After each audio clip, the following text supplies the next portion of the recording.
আমার আপনার স্বপ্নগুলাকে এরকম আগুনে পুরাচ্ছে কে জানেন?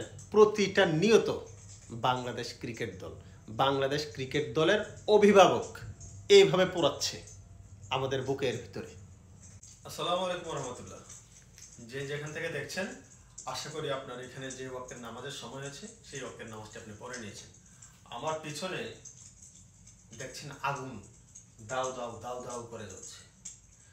বাংলাদেশ ক্রিকেট দল গত 2-3 বছরে যেভাবে পারফরমেন্স করতেছে, নিচের দিকে ক্রমশই নিচের দিকে গ্রাফ যাচ্ছে, বাংলাদেশের যারা দর্শক আছে তাদের মনে এরকম আগুন অলওয়েজ দাও দাও দাও দাও করে যাবে। আমি আজকে ভিডিও করতাম না, কিন্তু নাজমুল হাসান পাপন, বাংলাদেশ ক্রিকেট বোর্ডের প্রেসিডেন্ট, ওনার একটা মন্তব্য দেখার পরে আর সহ্য হচ্ছে না। বিশ্বের অন্যান্য দেশগুলা যখন বিশ্বকাপে যায় বিশ্বকাপের জন্য, সেইখানে বাংলাদেশ দল দ্বিতীয় রাউন্ডে গেছে, এতেই উনি অনেক খুশি। এবং এতে করে বাংলাদেশ দলের যেই কোচ চন্দিকা হাথুরুসিংহা, তাকে উনি, তার মেয়াদ আগামী বছরের ফেব্রুয়ারি পর্যন্ত আছে, উনি তাকে ফেব্রুয়ারি পর্যন্তই রাখবে। বাংলাদেশ কোন পথে যাচ্ছে, আর বিশ্বের অন্যান্য ছোট ক্রিকেট কান্ট্রিগুলা যেমন নেপাল, আফগানিস্তান, তখন বড় কান্ট্রি হয়ে গেছে ক্রিকেটের দিক থেকে। আফগানিস্তান এক সময় বাংলাদেশের সমতুল্য ছিল। নেপাল, তারপরে আমেরিকা, নেদারল্যান্ডস কিংবা আপনার কি বলে স্কটল্যান্ড, এই দেশগুলা আপনার যে কোনো ম্যাচেই যখন নামে ওদের টার্গেট থাকে জয়লাভ। কার বিরুদ্ধে খেলতেছে সেটা এখন আর দেখে না, দেখে হচ্ছে কিভাবে জয়লাভ করা যায়। অথচ বাংলাদেশ এমন এক দেশ, বাংলাদেশ টেস্ট স্ট্যাটাস পাইছে আজকে 25 বছর। আমার কাছে মনে হচ্ছে বাংলাদেশ ওই 1999 সাল থেকে 2003-4 পর্যন্ত যেভাবে খেলছিল, যে সম্মানজনক একটা হার, যার সাথে খেলতো মনে করতো যে একটা সম্মানজনক হার যেন হয়, একটা সম্মানজনক যেন হার হয়, তাই নিয়ে খুশি, জিতার দরকার নেই। কিন্তু পরবর্তীতে বাংলাদেশ দলের কিছু প্লেয়ার আবির্ভাব হয়েছিল, নাম হচ্ছে আশরাফুল। যারা বাংলাদেশ ক্রিকেটকে ফলো করেন অনেকদিন ধরে, তারা হয়তো আমার কথার সাথে একমত হবেন। এগুলো তামিম ইকবাল, সাকিব আল হাসান, ওদেরও আগে হাবিবুল বাশার যখন ছিল তখনই ইন হয় মোহাম্মদ আশরাফুলের। সেই মোহাম্মদ আশরাফুল বাংলাদেশের এমন একটা প্লেয়ার যে কিনা মাঠে নামতো জয়ের জন্য, সম্মানজনক হার তখন আর বিবেচ্য বিষয় ছিল না। তারপর থেকে কন্টিনিউ বাংলাদেশ জয়ের জন্য খেলে আসছিল।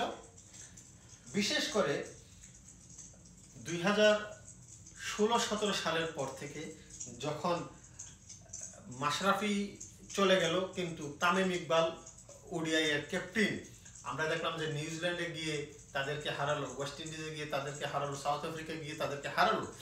সেই সুবাদে বাংলাদেশ ওয়ানডে টিমকে নিয়ে আমরা একটা স্বপ্ন দেখেছিলাম যে বিশ্বকাপে বাংলাদেশ ভালো করবে।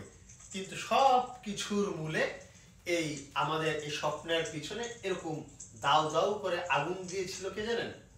আমাদের বিশ্বসেরা অলরাউন্ডার সাকিব আল হাসান। আপনি যদি সাকিবের ভক্ত হন, হয়তো আপনার কাছে কথাগুলো ভালো লাগবে না, তবে এই দাউ দাউ করে আগুন দিয়েছিল সাকিব আল হাসান। সাকিব আল হাসানের গুটিবাজিতে তামিম ইকবালকে আউট করা হয়, সেইখান থেকে বাংলাদেশ ক্রিকেটের পতন শুরু হয়ে যায়। আপনি দেখেন তামিম ইকবালকে যখন থেকে সরানো হলো, তখন থেকে দলের ভিতরে একটা কোন্দল সৃষ্টি হলো। ভালো ভালো প্লেয়ারদেরকে বিভিন্ন ভাবে কিভাবে ছাঁটাই করা যায়, নতুন প্লেয়ার আনা যায়, তাদেরকে যেন মোমের পুতুল হিসাবে নাচানো যায়। বাংলাদেশের যে কোচ হাথুরুসিংহা, সে যেন তার মনের মতো কি বলে আপনার ব্যাটিং অর্ডার চেঞ্জ করতে পারে, এগুলো নিয়ে তামাশা হয়েছে। বিশ্বকাপ ওয়ানডে বিশ্বকাপে যখন ভারতে হয়, তখন বাংলাদেশের ব্যাটিং অর্ডার নেই, সেইখান থেকে বাংলাদেশ একটা হাস্যরসে পরিণত হয়েছে। এখন পর্যন্ত এই সার্কাস চলতেছে, এটা চলমান। কারণ হচ্ছে ক্যাপ্টেন করা হয়েছে নাজমুল হাসান শান্তকে, হাথুরু সিং এর যেমনটা চেয়েছিল, একটা মোমের পুতুল, ঠিক এই অবস্থায় আছে। দেখেন, প্রতিটা দল চায় বিশ্বকাপের ফাইনালে যেতে, প্রতিটা দল। একমাত্র বাংলাদেশ দল চায় দ্বিতীয় রাউন্ডে গেছি আমরা, এতেই আমরা সন্তুষ্ট। দ্বিতীয় রাউন্ডে আমরা তো এর আগে কখনো যাইতে পারিনি, অথচ বাংলাদেশ খেলে সেই কবে থেকে চিন্তা করে। আর আমরাই একমাত্র বোকা, আমরাই একমাত্র সেই দর্শক যারা কিনা স্বপ্নে বিভোর থাকি, আশায় বুক বাঁধি, সারা রাত অঘুমা থেকে আমরা খেলা দেখি এবং চিন্তা করি বাংলাদেশ ফাইনালে যাবে, বাংলাদেশ সেমিফাইনালে যাবে, বাংলাদেশ দ্বিতীয় রাউন্ডে না, বাংলাদেশ সেমিফাইনালে যাওয়ার মতো দল, বাংলাদেশ ফাইনালে যাওয়ার মতো দল। আমি, আপনি, আমাদের মতো বোকা যারা আছি, আমরা সেই স্বপ্ন দেখি।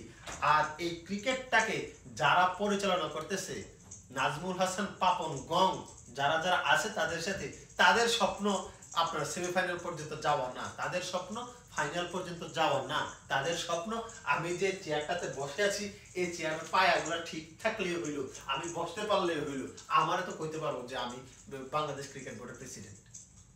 ক্রিকেট টিমের কি হইলো না হইলো ওদের কোনো কিছুই যায় আসে না, ওদের স্বপ্নই নেই। ওরা দ্বিতীয় রাউন্ডে যাইতে পারছে, এই বোনাস দিবে এখন।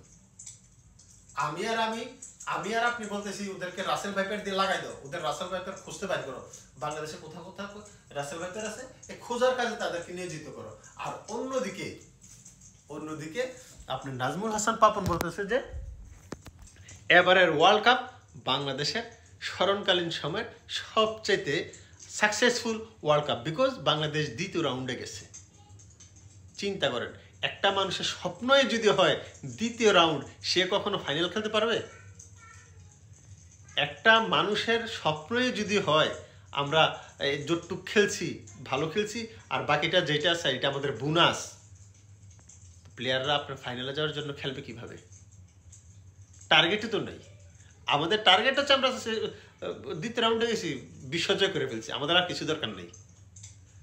আর আমি আর আপনি স্বপ্নে দেখি ফাইনালের, আমি আর আপনি স্বপ্নে দেখি সেমিফাইনালের, আর সেই স্বপ্নের ভিতর বুকের ভিতরে আমাদের এই যে দাও দাও দাও দাও দাও দাও করে আগুন জ্বলে।